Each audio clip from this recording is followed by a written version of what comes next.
Ensuite,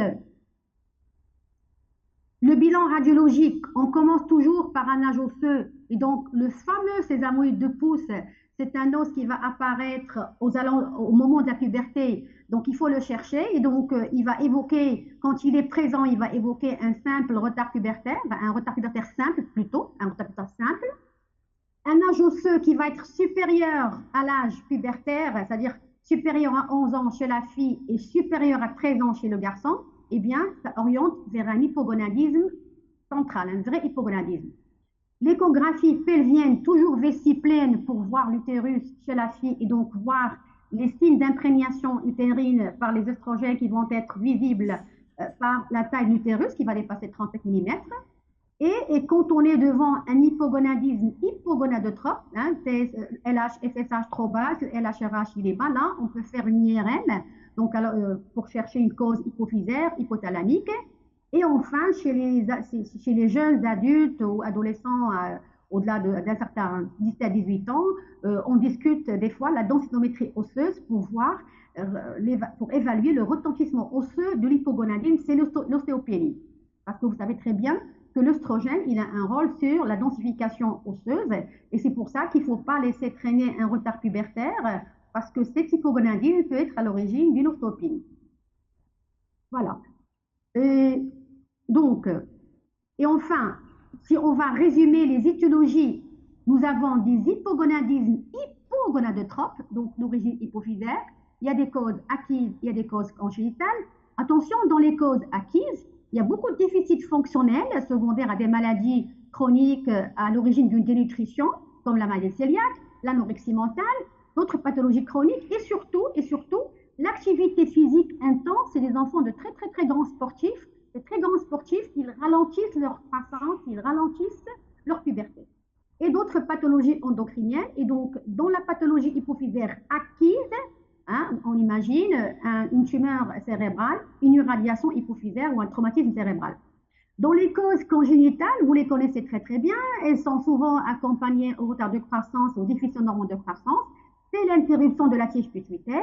Sinon, à un certain âge, quand c'est un grand enfant qui vient vous voir uniquement pour une grande taille, un retard pubertaire avec une anosmie, il faut penser au syndrome de Kallmann-Mortier et d'autres syndromes génétiques comme le Prader-Willi, où il y a aussi un hypogonadisme central, et des causes génétiques en rapport avec des mutations des récepteurs spécifiques du gène de LHRH. Ça, c'était les hypo-hypo.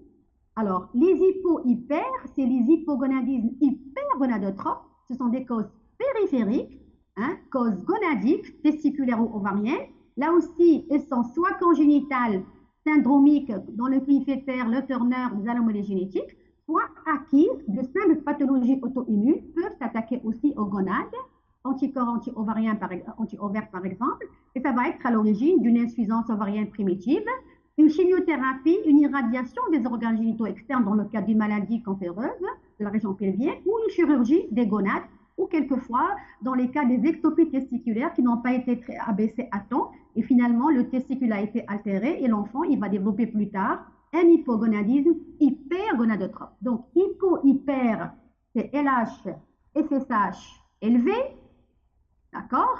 Et hypo-hypo c'est LH, FSH qui sont bas. Hypo, c'est cause centrale, au général, croissance normale, stade 1 de Tanner, âge osseux, il dépasse l'âge chronologique, des signes associés comme anosmie, hyposmie, agénésie rénale, syncinésie contralatérale, et sur le plan biologique, LH, FSH, testo, œstradiol, tout est bas. Ici, le LHRH, il est indiqué, il va être prépubère.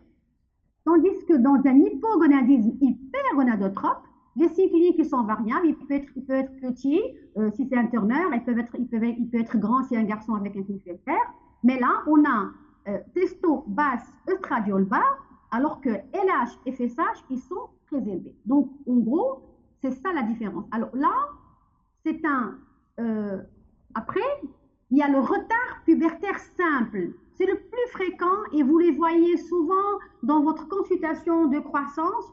C'est un jeune garçon, souvent les garçons, qui va vous voir pour un retard de croissance. Il a 15 ans. Déjà, vous voyez qu'il a une voix qui n'a pas mué, qu'il est encore tout petit. Ça peut être familial. Toujours, la grand-mère, elle lui dit, ne t'inquiète pas, ton papa, il était comme toi. Un retard statural modéré, voire un ralentissement prépubertaire, avec seulement un décalage du pic de croissance pubertaire. C'est les garçons qui vont faire leur pic de croissance en terminale, alors que les autres, ils font leur pic de croissance au collège, au secondaire. Et donc, caractérisé par un retard de la maturation osseuse, chez la fille, l'âge osseux, il va être moins de 11 ans, chez le garçon, moins de 13 ans, c'est-à-dire que inférieur à l'âge statural.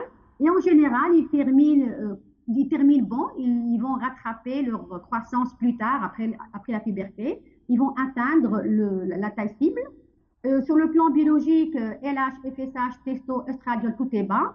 Vous allez faire les explorations parce que vous allez craindre un différent nombre de croissance, surtout quand ils ont une cassure staturale, une IGF-1 trop basse. Souvent, vous allez faire les tests de GH, ils vont être très élevés, donc réponse normale. Ben, ce sont des enfants qu'il faut traiter, donc il faut stimuler, pardon, qu'il faut induire ou stimuler pendant une durée courte et après arrêter le traitement et il va faire son pic de croissance plus tard. Il fera même un bon pic et ça sera fini. Donc voilà, comme ce petit garçon, à 13 ans, il vient, il décale. Il avait une taille à moins 2,3 déviation standard, c'était très alarmant pour lui. La taille cible, il était à moins 1,5. Déjà à 13 ans, il était prépubère. La vitesse de croissance, il commençait à ralentir, 3,4 cm par an, alors qu'il devrait avoir 5 cm par an. Et donc, on le fait patienter, on fait toutes les explorations, tout est normal. Regardez ici la vitesse de croissance. À 14 ans, il avait toujours 3,3 cm, 14 ans et 7 mois, 4,2 cm. Ce n'est qu'à 14 ans et 9 mois, après une simulation, même 15 ans, après 15 ans, que le pic de croissance, il a commencé, que la vitesse, elle s'est accélérée, elle est passée de 3 à 9 cm, regardez donc, et vous voyez ici, j'ai mis en plein pic, ici, dans ce pic pubertaire, lui, il a gagné à peu près 22 cm plus tard, mais le plein pic, il survient toujours avec le G3. Et rappelez-vous que le G3, c'est le testicule entre 15 et 12 ml, et le moment où le zizi il pousse, où l'enfant il fait son pic de croissance de la verge, c'est le moment où ils vont faire leur pic de croissance naturelle. Alors, donc ça, c'était un jeune garçon. Et finalement, à 17 ans, il avait un âge de 15 ans. Et en fin de compte, il a atteint une taille finale de 1,63. Oui, il est petit, mais son papa, il fait 1,65. Et même un petit peu moins. Et la taille cible, elle était 1,66. Donc, c'est un enfant qui a fait une cassure prépubertaire, un retard pubertaire. Et finalement, il a rattrapé la taille finale à l'âge de 17 ans.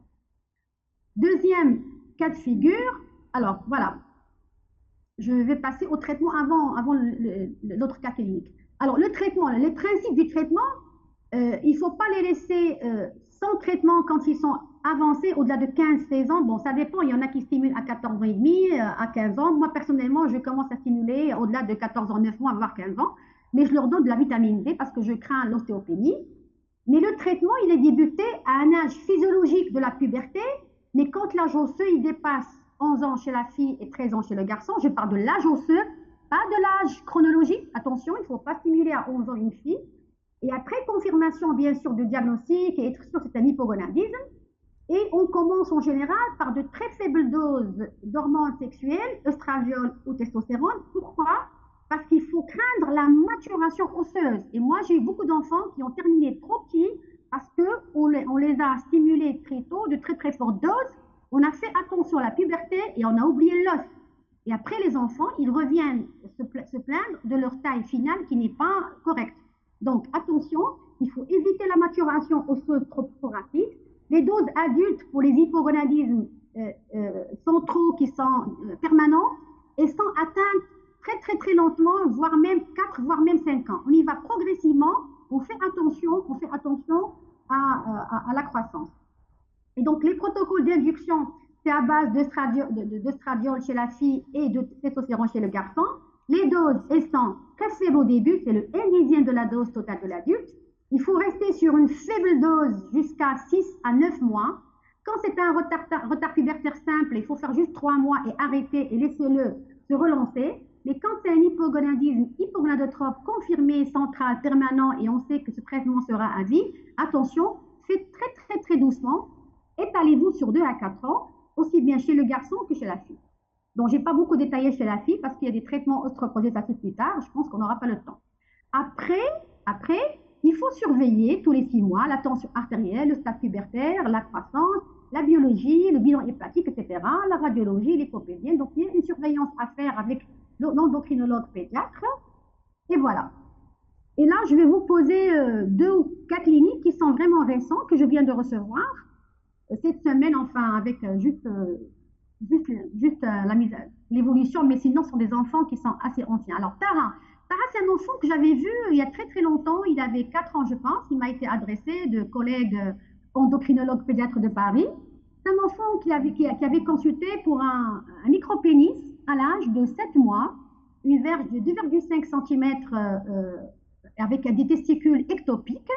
Donc cet enfant, il a été opéré pour un abaissement testiculaire où on avait fait une exploration hormonale. À l'époque, Madame Raja Bronner, à l'époque, elle avait trouvé un taux d'inhibine B à 43, il était bas pour l'âge, l'AMH, elle était élevée, et on a traité le micropénis à cet âge par une cure d'androtardine. On a abaissé les testicules et on l'a envoyé au Maroc pour le suivi. C'est un Maroc.